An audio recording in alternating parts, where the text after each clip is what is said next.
अरे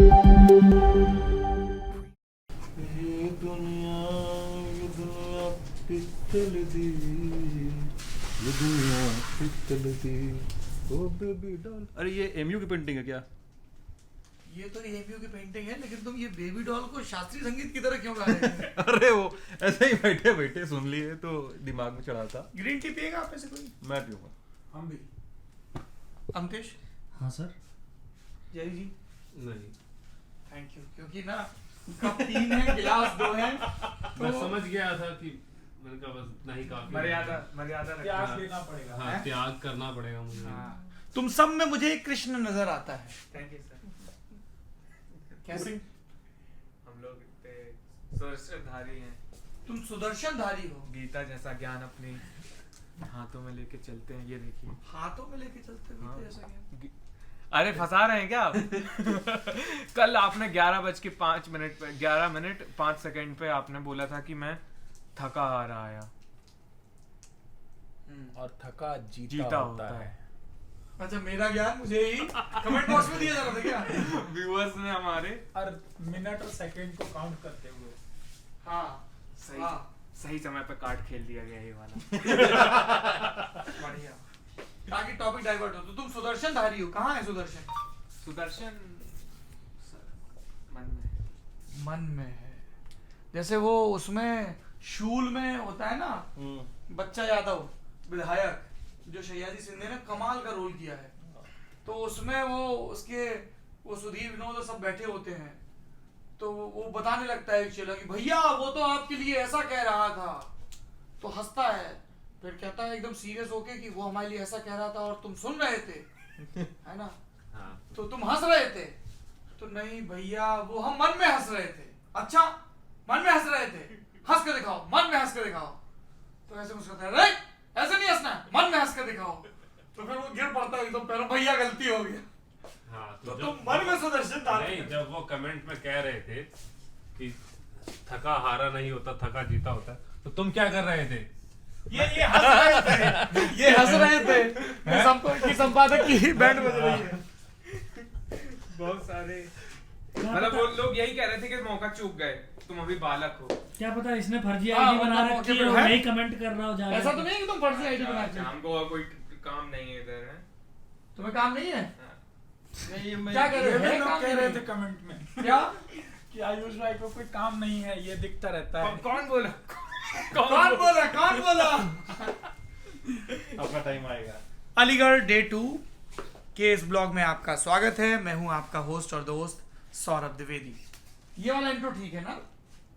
एकदम से थोड़ा सा इनफॉर्मल बातचीत एंड देन कुछ सीरियस हो जाए। और आज आपने क्या कवर किया?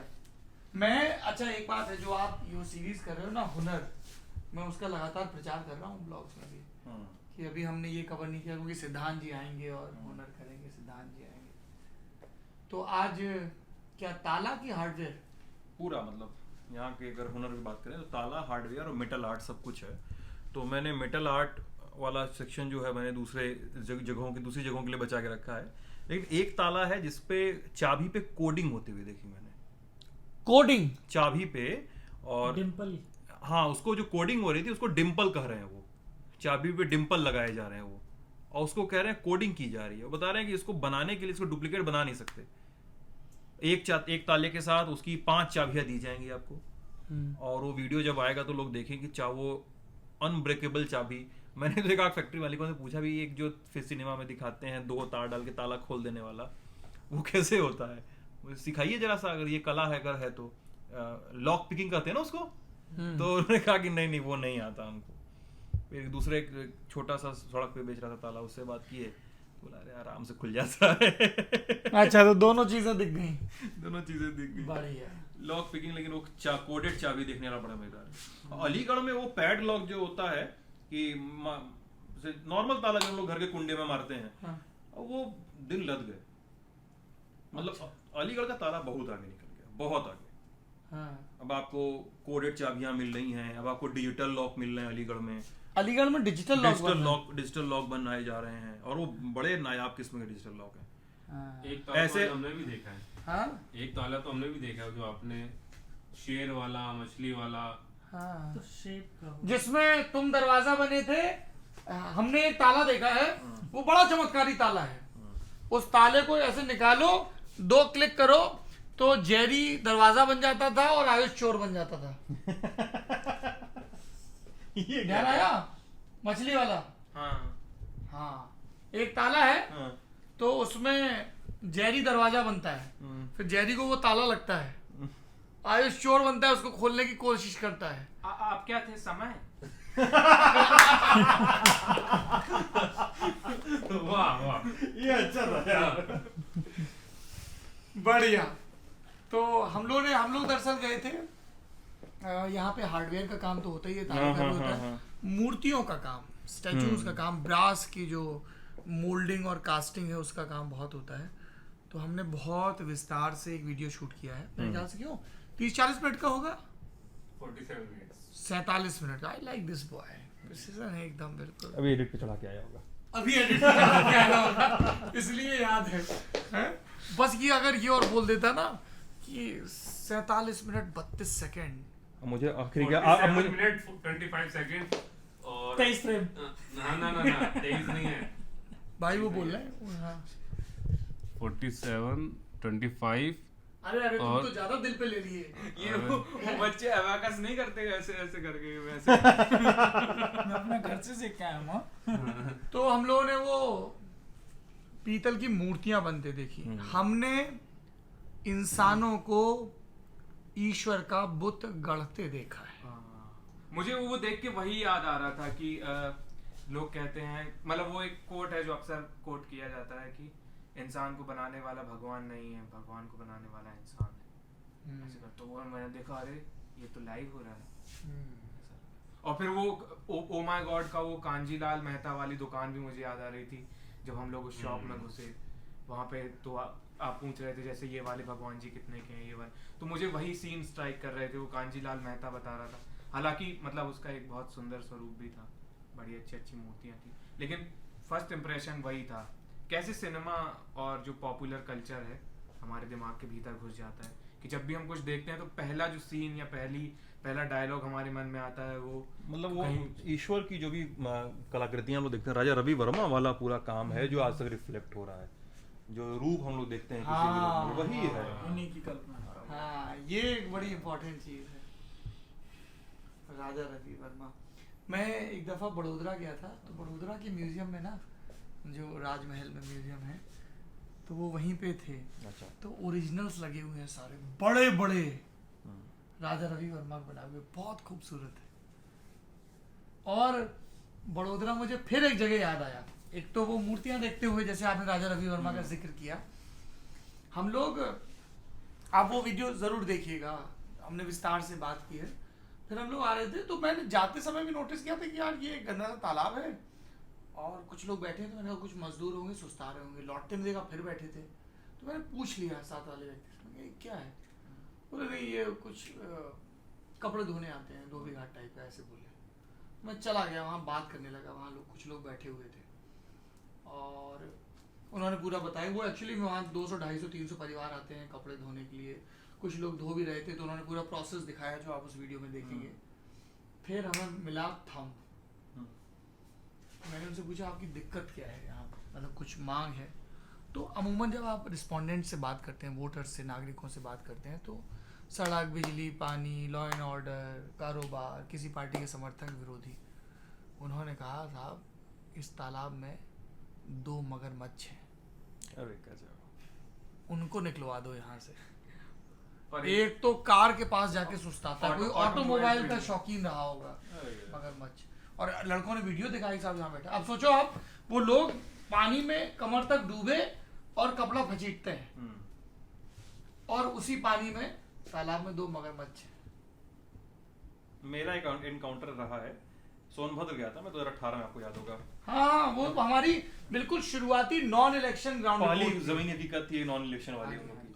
अरे मैं आप लोगों के लिए चाय भी तो बना रहा था। हाँ प्लीज कंटिन्यू। तो उसमें मैं और रूहानी गए थे, तो वहां पे तालाब था पहाड़ी के ऊपर, तो वहां से हम लोग गुजर रहे थे और वहां पे इतने घुटने घुटने भर की हरी घासें पूरे तालाब के बगल में। तो हम लोग पगडंडी पकड़ के आ रहे थे, गांव वाला बोला भैया उधर से मत आइए, इधर चिल्ला के दूर से बोल रहा है भैया उधर से मत आइए, इधर आइए, इधर आइए। हमने क्या हुआ, कल वहां पे मगरमच्छ देखे थे हम लोग। हम बोले अरे यार तुम यूसेन बोल्ट हो गए थे कि नहीं तुरंत? अरे अमूमन ऐसी चीजें सुन के आदमी पीटी उषा हो जाता है, गलत भागता है। नहीं हम लोग तुरंत हमने रास्ता कहाँ ले पकड़े, पानी भरा है, हाथ में कैमरा वैमरा माइक वाइक, हम लोग तुरंत पीछे चले गए, इधर से आए थे उधर चले गए। हम यार घूम के चले जाएंगे आधा किलोमीटर 1 किलोमीटर, लेकिन इधर से नहीं जाएंगे, कैमरा वाले के पानी में उतर नहीं सकते। ऐसा तो हमें राजस्थान में भी देखने को मिला था। हम राजस्थान में ऋषभ के साथ था, अच्छा तो वहाँ पे एक्चुअली गांव में पानी की दिक्कत है। तो एक जो ये बुंदेलखंड वाला जो चंबल वो बिल्कुल लगा हुआ है। तो वहाँ जो गांव के जितने भी लोग हैं सब मटका वटका लेके जाते हैं। एक दो बच्चों को भी ऐसे पकड़ के मगरमच्छ ले गए। चंबल में तो घड़ियाल गोबर खाता है वहाँ तो, चंबल में तो घड़ियाल गोबर खाता है वहाँ का। नहीं मैं वहाँ की हमने चंबल वीडियो भी की थी। बोल लेने दो किड्स को, लेजेंड्स बाद में। हाँ और बोलो चंबल में क्या घड़ियाल है और घड़ियाल गोबर खाते हैं, और बोलो गोबर खाते हैं? अरे उसमें है ना बिहार वाले में गांव वाला नहीं मतलब वो तो वहाँ के गांव के लोग बता गोबर रहे थे, खाता है। हम लोग देख के आए थे कि उनके बच्चे कई हाँ, गांव के ये जो होता है। बच्चे- अब आपकी बारी। अच्छा तो पहले तो ये कर दूं कि अगर आपने नहीं देखा है तो आप ललन टॉप की डॉक्यूमेंट्री है बीहर 2.0, जिसका लिंक आपको इस वीडियो के डिस्क्रिप्शन में भी मिल जाएगा, ज़रूर देखिएगा। तो उससे शायद भरम दूर हो मगरमच्छ और घड़ियाल का क्या फ़र्क होता है, बताएंगे हमारे साथी अमित राज। मगरमच्छ मतलब मगरमच्छ एकदम विदेशी वाला जो मुझे पता है विदेशी वाला होता है, देसी वाला अपना घड़ियाल होता है। बहुत बढ़िया ऊपर जो एक सेकंड नहीं भाई, ऊपर जो खुर होते हैं वो शायद घड़ियाल में नहीं होते ऐसा। खोर बहुत बढ़िया। दूसरा घड़ियाल का वो जिनकी मैं चोंच बताता हूँ। पतले से हाँ, होती है। हाँ, जेरी जेरी मगर जो होता है ना, मगर जो होता है वो ऐसे वी शेप में होता है और आगे ऐसे नहीं ऐसे round- हाथ से ऐसे मुंह ऐसे करके बना। अरे सर वी शेप में होता है, ऐसे गौरव राउंड की होता आत्मा है, आ गई क्या तुम में? अरे सर राउंड होता है। और जो घड़ियाल होता है उसकी थूथन ऐसी लंबी होती है और ऊपर मटका टाइप बना होता है उसकी नाक पे, उसे घड़ियाल कहते हैं। चोंच हर पतली से घड़ियाल होती के है। मटका नहीं होता है। अरे सर ये आप ऐसे बोले, ये एमसीक्यू है, अब एमसीक्यू में भी एमसीक्यू है। नहीं नहीं हर घड़ियाल के मटका नहीं होता है। नहीं एसर्सन रीजन है। मतलब मैंने तो यही सुना कि मतलब देखा मैंने यही है कि पतली सी नोक होती है। नहीं वहां तक ठीक है। हाँ वो जो मुंह होता है वो एकदम पतला सा होता है, उस पर नाक पे जो है घड़ा बना, घड़े जैसा वो बना होता है, इसका जिससे उसका नाम पड़ा घड़ियाल। मेल मेल पे और फीमेल अच्छा का फर्क जो है वो उस घड़े से तय होता है। मेल के घड़ा होता है, अच्छा, ठीक है। तो उसका नाम तो उसी से पड़ा ना, जो घड़ा। वो जो देसी नाम है क्रोकोडाइल और घड़ियाल। Alligator. See you later alligator. नहीं अरे क्रोकोडाइल और एलिगेटर पूरा सुन तो लीजिए। क्रोकोडाइल और एलिगेटर में क्या अंतर है समझा नहीं मैं बता रहा हूँ। मगर वही जो मगरमच्छ घड़ियाल में है। कहाँ घुस के कॉल ले रहा है, देखो एकदम वहां घुस के कॉल ले रहा है अंदर। ठीक है। अच्छा तो मैं इसमें बता देता हूँ। ये जैसे मगरमच्छ है ना, वो दुनिया में कई जगह पाए जाते हैं, है ना, मगरमच्छ, ठीक है जी। और मगरमच्छ जो है वो गंगा जी का शास्त्रों में वाहन भी बताया गया है। नर्मदा जी का भी है। अच्छा नर्मदा जी का भी होगा, ठीक है। तो मगरमच्छ जो है जैसा ये एक्सप्लेन कर रहे थे ना कि उसका एकदम ऐसे चौड़ा सा जबड़ा होता है ना, वी ऐसे शेप में, हाँ, ऐसे बिल्कुल ऐसे एकदम। इस तरह से जबड़ा होगा। और मगरमच्छ जो होता है मेल, वो होता है धूर्त बदमाश पाजी किस्म का। तो अगर ये मेल है तो ये पाजी है। पाजी हमारे यहाँ कहते हैं नालायक को, है ना। ये पंजाबी वाला पाजी नहीं है, ये बुंदेलखंड वाला है। मतलब भाषा में भेद होता है ना, वो फर्क पाह जी होता है ना, पाह होता तो वो भी पाजी, यहाँ पे पाजी नालायक को होते हैं। जो फीमेल होती है वो होती है जिम्मेदार। कैसे होती है कि मीटिंग हुई, उसके बाद ये तो भाग जाता है मेल, है ना। फीमेल ऐसे किनारे पे आके अंडे देती है, नदी के किनारे, ठीक है। तो अंडे देगी ऐसे, उसने अंडे खूब सारे ले किए, थोड़ा बड़ा उसको कवर अवर किया। तो पहले आके जब वो अंडे देना है उसके पहले आके ज़मीन की तलाश करती है। जैसे तुम्हें ध्यान है, हम लोग वो प्रोफेसर के यहाँ थे, उनके यहाँ बिल्ली थी, वो बिल्ली घूम रही थी, तो तुमने पूछा ना ये क्या कर रही, तो उसने कहा ये प्रेग्नेंट है, ये हर चीज़ को स्निफ कर रही है कि कौन सी मुनासिब जगह होगी बच्चे देने की। ठीक है, तो वो तो वो हैं मैमल्स हैं, है ना। और ये ज़मीन तलाशते ही जो मादा मगरमच्छ है, और फिर अंडे देती है, और फिर एक और रोज़ाना देखने भी आती है, फिर पानी में जाती है शिकार, फिर वो उसमें से बच्चे निकलते हैं। कुछ बच्चे खुद से नहीं निकल पाते हैं, ज़्यादातर को तो अंडा फोड़ के खुद निकलना पड़ता है, कुछ को क्रैक करती है, कुछ ख़राब भी हो जाते हैं। ठीक है, और उसके बाद जब तक वो तैरने के लायक नहीं हो जाते, क्योंकि सांप भी खा जाते हैं इनको, मगरमच्छ के बच्चों को, छोटे छोटे बच्चे होते हैं इतने बड़े बड़े, तो सांप भी खा जाते हैं। पाइथन उनका सबसे बड़ा वो होता है। तो जो फीमेल है वो इनकी रखवाली और ये सब भी करती है। ठीक है, तो ये, और फिर जब ये बड़े हो जाते हैं, कुछ बचते हैं जो, वो फिर पानी में जाते हैं धीमे धीमे। अब एलिगेटर की बिल्कुल एकदम शार्प लाइक दिस। ठीक है, इनके में है स्टील्थ, ताकत, और इनके में है फुर्ती, शेर और वो है ना। चीता वाला। ये है घड़ियाल। मगरमच्छ दुनिया में कई जगह पाए जाते हैं, है ना। दुनिया में कलम ही नहीं चल रहा है ससुर। ये होता है ना जेल वाले में नहीं होता होगा, होता है, स्कूल किड्स। है ना। जो घड़ियाल है वो खासियत है हिंदुस्तान की, विशेषता है ना। और कौन नहीं होते? बहुत रेयर, बहुत होते कम हैं जगह होते हैं एलिगेटर, पर बहुत रेयर। बहुत रेयर है। एलिगेटर आपको दुनिया भर में नहीं मिलेंगे, मगरमच्छ आपको कमोबेश हर जगह मिल जाएंगे। ठीक है, तो इनका होता है, आप सुनो इसमें जो मेल और फीमेल हैं ये जिम्मेदार होते हैं। अच्छा, दोनों लोग। हाँ, तो जैसे कई उन्होंने बच्चे दिए ना, तो जो मेल है उसका काम होता है वो बच्चे जब रेत में खेल रहे हैं वो सब, तो निगरानी करना, है ना। तो ये निगरानी करता है मेल, और फीमेल थोड़ा सा आराम करता है। और इसी में फिर होता है कि अगर वो ऊपर है तो जहाँ तक मुझे ध्यान है वो मेल होता है। ठीक है, तो ये चंबल की खासियत है इसके घड़ियाल, जिस चंबल का जिक्र हो रहा है ना। मगरमच्छ तो आपको कई नदियों में मिलते हैं, चंबल में भी मिलते हैं, जैसे डॉल्फिन, जिसको हम लोग गैंजेटिक डॉल्फिन कहते हैं, वो आपको यहाँ बुलंदशहर में, यहाँ सब जगह मिल जाएंगी। चंबल में भी मिलेगी वही डॉल्फिन।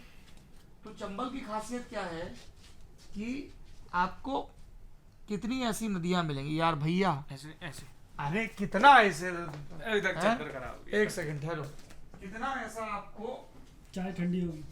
कितनी ऐसी जगह मिलेंगी जहां पे आपको मगरमच्छ, घड़ियाल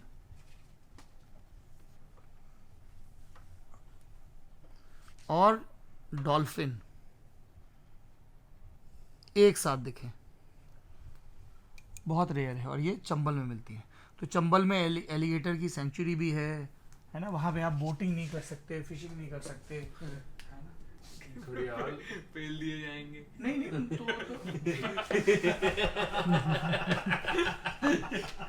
तो खैर, ये हम लोग धोबी घाट में गए थे, तो उन्होंने तमाम सरकारी योजनाओं के बारे में बताया। सॉरी, ये थोड़ा सा विषयांतर हो गया, तो ज़्यादा ही सेंटी हो गया मैं, पर आप लोगों को जाना चाहिए चंबल। और चंबल में चूंकि घड़ियाल हैं, इसीलिए चंबल सबसे कम प्रदूषित है। घड़ियाल वहीं रहता है। और हाँ, एक चीज और, ये घड़ियाल साफ पानी में, तो अगर किसी पानी में घड़ियाल है तो आप पानी पी सकते पानी पी सकते हो, साफ पानी भी रहता हो। अरे मजाक यार, ये ऐसा थोड़ी होता है कि तुम अंजूरी भरोगे और वो लपक के आएगा। कोई यहाँ शार्क 3D की शूटिंग चल रही है क्या? पिराना की शूटिंग थोड़ी चल रही है। हाँ, अगर किसी पानी में घड़ियाल है इसका मतलब पानी प्रदूषित नहीं है, आप वो पानी पी सकते हो। ये बात मैं पूरी जिम्मेदारी से कह रहा हूँ। घड़ियाल और डॉल्फिन दोनों के साथ है। नहीं यार, ब्रह्मपुत्र में डॉल्फिन दिया और वहाँ का पानी तो खूब मैला था। हाँ, तो नहीं, मैं डॉल्फिन के बारे में ये बात नहीं कह सकता, पर ये घड़ियाल तो अगर दिखे इसका मतलब सेफ है। ऐसे तुम वो बनोगे ना, वो कौन, बेयर ग्रिल्स, क्या नाम उसका, बेयर ग्रिल्स। बेयर ग्रिल्स, हाँ, यहाँ पर घड़ियाल के बच्चे खेल रहे हैं, इसका मतलब ये पानी पिया जा सकता है जॉन। डेविड एटनबरो कुछ कहते हैं तो हाँ? इसका स्वाद कुछ जूते जैसा है। पहले मुझे बचपन में लगता था कि वो हिंदी में ही बोलता है, तो एक बार फिर वो गलती से मुझसे इंग्लिश में लग गया। तो मुझे लगा कि यार ये अलग ही है, तो My whole life was lie। हाँ, तो मैं कोरिलेट ही नहीं कर पा रहा था। फिर मैंने उसको हिंदी में किया, तो फिर वो कि अब मेरे को डिहाइड्रेशन हो सकता है, और वो जब स्वाद तो बहुत ही अजीब स्वाद, वो पेशाब पी लेते हैं हर चीज में कि इसका स्वाद मुझे ऐसे सड़े हुए जूते टाइप लग रहा है, तो वो बड़ा अजीब था। ठीक होता है। ये तुमने मुंह बनाया ना, मुंह ही बनाया कि है। पेशा, अरे वो सर्वाइवल का मतलब सर्वाइवल नहीं, हर बात जान में बचानी जरूरी है ना यार। अरे तो पीछे लौंडे बॉटल लेके घूम रहे होते हैं। लटाई मुंह में मतभेद दिख रहे हैं। हाँ चल क्या आनंद दे रहे हैं। लटाई मुंह में मतभेद लाइन। खैर, तो उसके बाद हम लोग गए डीएस कॉलेज। वहाँ पे एक लड़की मिली, प्रिया यादव नाम है उसका, हॉकी खेलती है एकदम सेंटर फॉरवर्ड। और फिर एक लड़की मिली अंजलि माथुर, वो कबड्डी की प्लेयर है। और ईव टीजिंग को कैसे टैकल किया जाए, इसको लेके प्रिया और अंजलि की अलग अलग राय थी। तो उस पर एक चर्चा हुई, वो आप डीएस कॉलेज वाले में दिखेंगे। और फिर सपा और भाजपा के नेता जो बड़े पक्के दोस्त हैं, कल मिल के एक भैया कल आए यहाँ मिलने। भैया हमने बहुत संघर्ष किया स्टेट यूनिवर्सिटी बनने, लेकिन हमारे पर बहुत मुकदमे लगे हैं और आप इस पर कुछ करो, हमारी आवाज़ रहा। तो उनका भाई हम कॉलेज में आएंगे, आपकी भी बात आप रख देना। और वो सिर्फ कैमरे पे ही लड़ने लगे एक दूसरे से। हालांकि बाद में भी दोस्त रहे होंगे। तो हमको बोलना पड़ा कि यार कल तो तुम लोग बड़े पक्के दोस्त थे, अब यहाँ तो अपनी पार्टी निभा रहे हो। तो वो रहा। फिर हम लोग वहाँ पे एक भैया थे, क्या नाम था, हरीश नाम था, क्या नाम था वो, जो उनके पोल को रहा कि सुभाष। हाँ। मैं डीएस कॉलेज था, डीएस हाँ कॉलेज। जी, हाँ जी। हाँ, अब हम लोग गए थे, मैं और वितेश, हमारे एक मित्र हैं एएमयू में, तो उनसे मिलने। और एएमयू में वो कितना रोचक था। हाँ, और कहानी वो बड़ी अच्छी। हाँ, वो बड़ी रोचक कहानी है। वो अपने सिस्टम पे बैठे हुए थे और बता रहे थे कि यार बहुत सारा स्टेरियोटिपिकल सेटअप बन गया है हर जगह एएमयू को लेके। और वहाँ पे एएमयू की फोटो लगनी होती है तो बाबा सैयद गेट की लग जाती है फोटो, या वहाँ की जामा मस्जिद की फोटो लग जाती है किसी खबर में। और उन्होंने बताया कि ये सब फोटो एएमयू के साथ आप लोग क्यों लोग क्यों नहीं लगाते, एएमयू के बारे में ये बातें क्यों नहीं होती। एएमयू की वुमेन्स कॉलेज की महिला बास्केटबॉल टीम, जिसमें एक बहुत बड़े नेता की बेटी भी शामिल है, नेता का नाम मैं यहाँ नहीं लूंगा, एएमयू की हॉर्स राइडिंग टीम। उन्होंने बताया कि एएमयू की विमेंस कॉलेज की अगर महिलाएं हॉर्स राइडिंग कर रही हैं। मुझे आज किसी ने बताया कि हमारे देश के बहुत बड़े एक्टर हैं नसीरुद्दीन शाह, और उनकी ऑटोबायोग्राफी आपको ज़रूर खोज के पढ़नी चाहिए, हिंदी में भी उसका अनुवाद उपलब्ध है।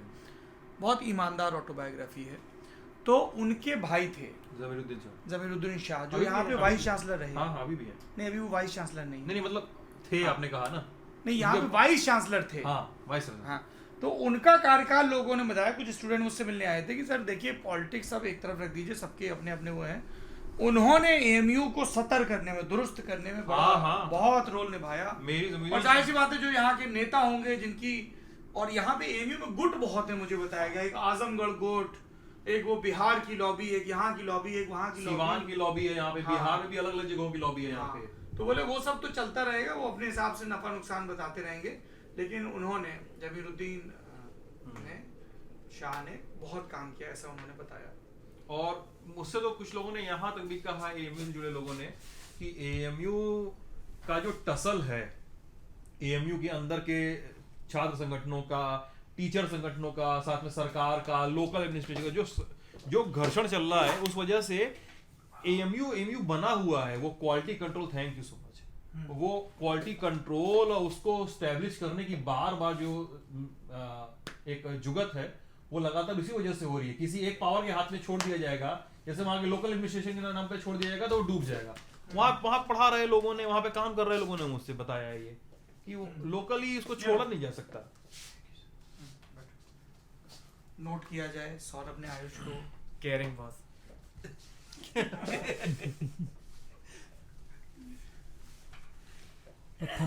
इसके अलावा हम लोगों ने आज डीएस कॉलेज में बात की, वो आप देखिएगा कि स्टेट यूनिवर्सिटी की यहाँ क्यों जरूरत थी, क्योंकि यहाँ के सारे कॉलेजेस जो हैं वो आगरा यूनिवर्सिटी पे निर्भर हैं और किस तरह की दिक्कतें थी। फिर हम लोगों ने एक बहुत टेस्टी टिक्की खाई, मोहन पहलवान की टिक्की, और तुम लोग एक चीज मिस कर गए, यहाँ पे एक विकास स्वीट्स है, ठीक है, उनका बूंदी का लड्डू बड़ा मशहूर है। आपने कब खा लिया? और वो लड्डू पता कितने का मिलता है? 440 रुपए का एक लड्डू। 1 किलो। वाह मेरे भोले बलम। 1 किलो है ना। तो उसके ओनर है नकुल। तो ऐसे जैसे मैं बताऊँ ना कि यार ये लड़का है, ये लड्डू किंग है, ऐसे उसने एक बड़ा यहाँ दिलचस्प सा इश्तिहार निकाला था, सबका साथ सबका विकास, लड्डू का इश्तिहार था वो। तो लोगों ने बहुत उसको उस पर खूब चर्चा भी हुई। ये मत कहना चाय पे ये ग्रीन टी में एक नया वो है, अन्वेषण है, प्रयोग है। प्रयोग बता दीजिए वरना लोग कुछ और नहीं समझेंगे। नहीं मैं नहीं बताऊंगा। नहीं लोगों को पता है कि मैं किसी भी तरह के नशे के खिलाफ नींबू है क्या? प्रैंक था क्या ये? कैमरा लगाया देख के हाथ लगा। नहीं मैं किसी भी तरह के नशे के खिलाफ हूं, लोगों को पता है। ये लीजिए। शुक्रिया। तो देखो आप सिद्धांत जी को देखो कैसे फुर्ती में उन्होंने पिया। अच्छा जरी तुम जरा कैमरा पकड़ लो तो मैं इसको अमतेश को चाय दे दूं। सिद्धांत सर का भी गाना हाँ भाई है, सिद्धांत गाना गाएंगे। ये लो, ये तो बोलते रहो यार, दर्शक इतना फ्री नहीं है कि आपकी वो, हम कोई बिग बॉस का घर थोड़ी है जो वो ये देखे कि आप। मैं एक बताता हूँ कि अभी एक केशव पाठक का मैं मेल चेक कर रहा था, कल हम एक नए जिले में जा रहे सॉरी मैं एक सेकंड सॉरी मैं बीच में रुक रहा हूँ, वो बात एक्चुअली अधूरी रह गई। तो मैं जैसे आपको ये लड़के से मिला हूँ ना, बढ़िया एकदम स्मार्ट सा लड़का, और एकदम तुमको लगे अच्छा ये कहीं कोई ऐसे क्या बोलते हैं व्हाइट कॉलर जॉब करता होगा किसी कंपनी में ये वो, और फिर मुझे बताया कि ये यहाँ के लड्डू किंग हैं। लड्डू किंग। हाँ एकदम स्लिम ट्रिम सा। तो एक आपके दिमाग में होता है कि अच्छा यार मिठाई के हैं तो ऐसे वो स्टीरियोटाइप नहीं है, हैं जजमेंटल होते हैं। जजमेंटल होते हैं आयुष। अरे मुझे मिठाई पर ना एक तो मिठाई। अरे रुकिए बात हाँ, तो ठीक, है। ठीक। नहीं सिद्धांत सर तो वो नहीं हुआ। हाँ तो मैंने पूछा भाई क्या मशहूर, जो तुम बोले ना लड्डू कैसे छूट गया, तो बोले सर हमारे यहाँ का लड्डू बड़ा मशहूर है और उसका रेट मुझे बड़ा सही लगा, 440 रुपए। एकदम वो करंट जारी है करंट वाला मामला जेरी नान खटाई भी तेरी इतनी मंगी थी ना 400। है। नान खटाई खा ली, खत्म कर ली। अरे पसेरी भर नान खटाई खरीदा है ये, पसेरी भर। ये अगले 2 साल तक के लिए चलेगा वो। है हाँ यहाँ की नान खटाई भी सुना है मशहूर है। यहाँ की नहीं, वो सिकंदरपुर वाली, सिकंदराबाद वाली। सिकंदराबाद क्या है भाई? अच्छा शाहजी शाहजी वाली, हाँ। हाँ जी। तो ये हुआ, और शिब्बो की कचौड़ी। ओह ये तो आपका दुकान निकला। ओह ये सिर्फ अच्छा वो ओह। ये इनने हमको पहले इनको एक प्लेट दी गई तो इनने बोला ये तो मैं नहीं खा पाऊंगा, आयुष आ जाओ मेरी थाली में खा लो। और फिर तो मतलब जो रेडार एकदम अटैक हुआ है उस पर। यार फिर उसकी बोली जो- तुम अपनी थाली देखो। तो आप जब भी अलीगढ़ आए तो शिब्बो की कचौड़ी जरूर ट्राई करें। तो कचौड़ी तो कुछ ऐसी खास नहीं, बड़ी सी थी और वो कड़क भी हो गई थी, शायद वो थोड़ा वेट, हम लोग बाकी चीज़ों में बिजी थे। उसकी जो आलू की सब्जी होती है, हरी धनिया और हरी मिर्च के साथ वो लटपटा सा आलू बनता है, ग्रेवी नहीं होती, एकदम जहर भाई। मतलब हाँ जैसे हमारे बुंदेलखंड में शादियों में सन्नाटा नाम का रायता बनता है ना, हाँ। बिल्कुल वैसी उस लेवल का सब्जी। और वो जो गुलजार साहब ने लिखा है, तेज का तड़का का करूं सी करती मैं मरूं, हाँ। है ना, बिल्कुल वैसा। और साथ में रायता था, एकदम पतला रायता, पर वो बड़ा जरूरी था क्योंकि पूड़ी। वो रायता ही था या पानी था? अरे यार इतनी हल्की बात कर दी ना तुमने। अरे सर, अरे तुम रहन दो, तुम वही हो ना तुम लोग जो सोया चाप खाते हो और वो फिटी हुई क्रीम के साथ 10,000 चीजें खाते हो। सर कह रहे रायता था कि पानी था। होती है? मेयोनीज को कह रहे हैं। हाँ वही सब चीजें। मालिक टिप्स मांग रहा है। तो वो भैया उसके साथ पतला रायता ही चलता है ताकि आप खूब सारा खा सको। तो वो आप लोग अलीगढ़ आए तो एक तो मैंने आपको लड्डू बता दिए हैं, है ना, विकास के, और घेवर भी खाया था प्रकाश का, घेवर अच्छा था। है ना, तुम लोगों ने खाया था ना पूरा खत्म कर दिया। नहीं बचा हुआ। हाँ तो और शिब्बो की कचौड़ी, अरे यार बहुत सही थी। चाट। और अतरौली की मोहन चाट, उस पे आएंगे। पहलवान मोहन पहलवान की चाट, उस पे आएंगे, लेकिन पहले अमित राज। तो मैं बता रहा था कि केशव पाठक का भी मैं मेल चेक कर रहा था, तो केशव पाठक का मेल मिला, तो वो ये कोई उपन्यासकार है? नहीं, अभी उन्होंने मेल किया तो केशव पंडित जी। हाँ, तो उन्होंने एक उपन्यासकार का ही जिक्र किया और बोले कि काका हाथरसी का जो है, कल हम लोग हाथरस भी जा रहे हैं, तो उनका कहना था कि काका हाथरसी का सपना था कि जो भी उनके सामने रहे वो हंसता रहे। तो मैंने चेक किया तो पता चला कि 18 सितंबर को उनका जन्मदिन भी है, 4 दिन बाद, और हम 15 सितंबर को पहुंच रहे हैं हाथरस। तो मैं उनकी एक कविता है वो सुनाना चाहूँगा, और वो है मुर्गी और नेता। तो बड़ा ही अच्छा व्यंग लिखा है उन्होंने, और वो है कि नेता अखरोट से बोले किसमिस लाल, नेता अखरोट से बोले किसमिस लाल, हुजूर हल कीजिए मेरा एक सवाल। अब सवाल क्या है कि मेरा एक सवाल समझ में बात ना भरती, मुर्गी अंडे के ऊपर क्यों बैठा करती।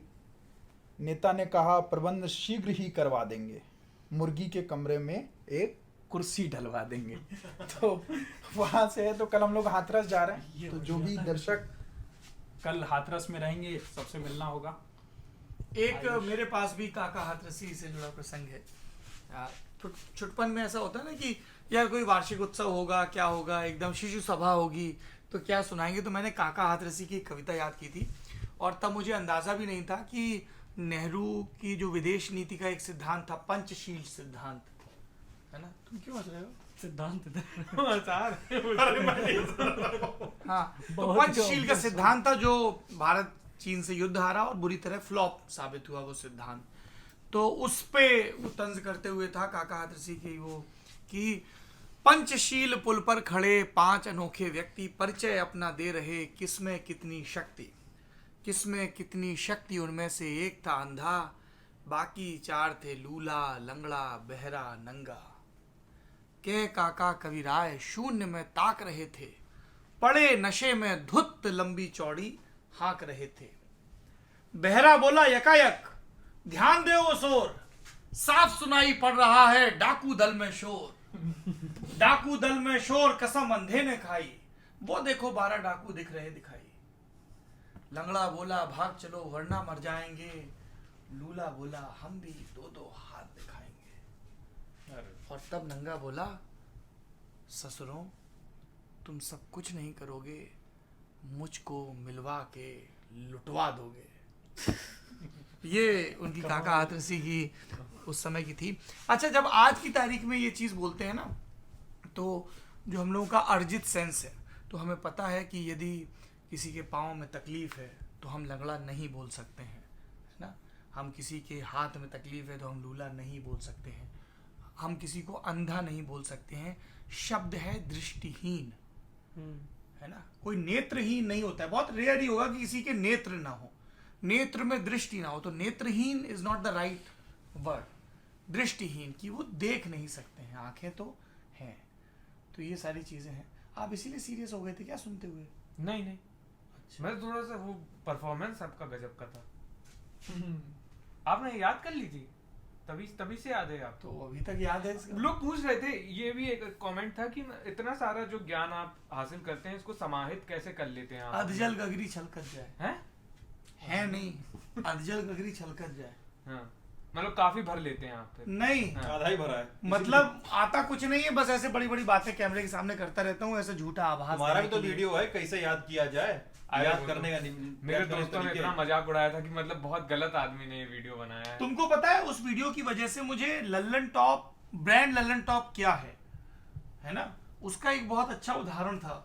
मैं बेंगलुरु में था अपने दोस्तों के साथ, और वो IIT दिल्ली पास आउट थे दोस्त, और एकदम वो लोग एकदम फंडू सी बातें कर रहे थे। तुम IIT वालों को कूल कैट बनने की थोड़ी सी है अदा भी होती है, आती भी, बनना भी चाहिए भाई, है ना? Best brain of the country. No I mean it, best brain of the country. तो उनको वो बोले अच्छा आप ललन टॉप भी क्या करते हो? मैंने कहा मैं ललन टॉप में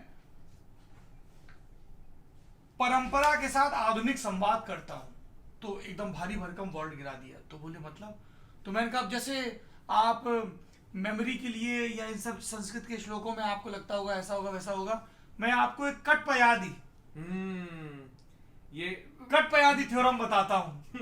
तो बोले कट पयादी क्या होता है? फिर मैंने वो आर्टिकल निकाला तुम्हारा वाला, जरा बताओ क्या होता है। कटपयादी सिस्टम बेसिकली एक क्रिप्टिक लैंग्वेज आप समझ सकते हैं। लैंग्वेज में अलग अलग लेटर्स में उसको कोड कर दिया, जैसे का, ट, प या द, तो इसमें 1 2 3 4 5 ऐसे ये नंबर्स कोड कर दिए। और फिर जब आप ऐसे ही कई सारे अल्फ़ाबेट्स में ऐसे नंबर्स कोड कर देते हैं, फिर एक बहुत बढ़िया सा एक कृष्ण जी के ऊपर एक श्लोक लिखा था उनने, तो वो जो कमेंट बॉक्स में हम डिस्क्रिप्शन में डाल डिस्क्रिप्शन में ये स्टोरी दे देंगे। तो वो जो श्लोक था मतलब मीनिंगफुल श्लोक था, और उसमें पाई के 18 डेसिमल्स तक या 21 डेसिमल्स तक पाई की वैल्यू थी। तो मतलब आपने अल्फाबेट्स में नंबर्स कोड कर दिए, और जब आप एक श्लोक लिख रहे हैं जिसको आप याद रख सकते हैं, तो उससे आपको मैथमेटिकल फॉर्मूलेज, नंबर्स और ऐसी तरह, जैसे हम लोग ट्रिग्नोमेट्री का जो पहला फॉर्मूला सीखते हैं वो ये लाल बटे कक्का सीखते थे ना। लाल बटे कक्का। हाँ, इसको नहीं पता होगा। लम इज इक्वल टू कर्ण बटे अच्छा अच्छा अच्छा, हम आधार लोग बटे उनमें कर्ण, अलग वो लंब बटे चलता है। आधार, हाँ, लाल बटे कक्का, आधार बटे कक्का। LALKK, sine cos tan. Sine cos theta और वो सब। हमारे अंग्रेजी मीडियम में ये चलता था, some people have curly black hair, तो SPH, some people have sin is equal to perpendicular upon the hypotenuse। आप इंग्लिश मीडियम से, हमें पता चल गया। ठीक है। फिर उसके बाद हम लोग आज गए, ये काफी ड्यूरेशन भी ज्यादा बड़ी हो गई है, 40 से वही इनकी 40 मिनट हो गई होगी मेरे ख्याल से। अरे यार ये नहीं है, तो फिल्म बन गई है। फिल्म बन गई है। नहीं नहीं, आगे से ध्यान रखेंगे। एक तो सिद्धांत इतने दिनों बाद आए हैं ना, हाँ है क्या? घर आया मेरा परदेसी, आंख क्या क्या बुझी मेरी अखियन की, प्यास बुझी मेरी अखियन की। ऐसा कुछ है, नहीं, मेरे को नहीं याद है। मैं याद तो रखना पड़ेगा सिद्धांत भाई। चलो, तो फिर अब हम लोग, बाकी आप लोग देखोगे ही कवरेज में, और अलीगढ़ का प्रवास पूरा हुआ, और अब हम हाथरस जाएंगे। और हालांकि सिद्धांत को उतना दिलचस्पी नहीं लग रही, लेकिन I am really looking forward Hathras की हींग मंडी देखने के लिए। और कुछ एक गाँव में भी जाएंगे, और फिर मथुरा और आगरा और फिर फिरोज़ाबाद, इस तरह से सफ़र चलेगा। और मथुरा वृंदावन दोनों ही जगहों पे। और अब हम लोग सिद्धांत जी का भजन सुनते हैं। तो उसके बाद सो जाते हैं। हाँ हाँ भाई। Over to you sir. Over to me. तो अच्छा, इससे पहले कि एक मैं आपसे पर्सनल सवाल पूछ सकता हूँ? हाँ, मैं सवाल स्किप भी कर सकता हूँ शायद। हाँ, वो तो आपके ऊपर है। आपकी त्वचा बहुत कांतिमय है। जब मैं यहाँ सामने बैठा था ना, देन आई नोटिस्ड, क्या स्किन केयर का सिद्धांत मोहन फॉर्मूला क्या है? पानी पीता हूँ मैं दिन भर में 5 से 6 लीटर। अरे सर, कैमल है ये। कैमल है? बिल्कुल, अभी हम कमरे में 4 बोतल मंगवाए थे, उसमें से 3 बोतल पी चुके होंगे। वाओ, तो वो फिल्ट्रेशन खूब अच्छा है। पानी में पीता हूँ बहुत, मतलब ये तो वैसे हैबिचुअली पीता हूँ बहुत ऐसे पानी। बैठे बैठे पी गया 1 लीटर, तो फिर थोड़ी देर में। बढ़िया। हाँ, तो गाने वाला सेशन शुरू हो रहा है। तो अब ये जो सुनाने जा रहा हूँ ना मैं, ये इसको राग भैरवी है। इस समय का राग नहीं है, सुबह का राग। सुबह का राग है, भैरवी है। अब जैसे राग भैरवी के बारे में 1-2 बहुत रोचक चीज़ें बता दूँ आपको। इसमें बहुत ऐसे फिल्मी गाने लिखे गए हैं जिसमें आपको पता भी नहीं होगा ये राग भैरवी में। जैसे एक गाना बहुत पुराना है, अप्रैल फूल बनाया तुमको बड़ा मजा आया, है ना? अप्रैल फूल वो राग भैरवी में बनाया वो राग भैरवी में है। तुमको गुस्सा। और सुरसंगम फिल्म में गाना है धन्य भाग सेवा का अवसर पाया, वो सब राग भैरवी में है। तो ये जो है ना, ये एक ठुमरी है, और बनारस घराने में गाई जाती है सबसे ज्यादा। आपका घराना भी बनारस? हाँ, बनारस घराना। तो क्या ऐसा कुछ होता है कि जो बनारस का है वो बनारस घराने में ही? नहीं, ऐसा कुछ नहीं है। लेकिन ये जो बोल होते हैं गाने के और स्वर विन्यास जो होता है, उससे ये पता चल जाता है कि किस घराने की गायकी है।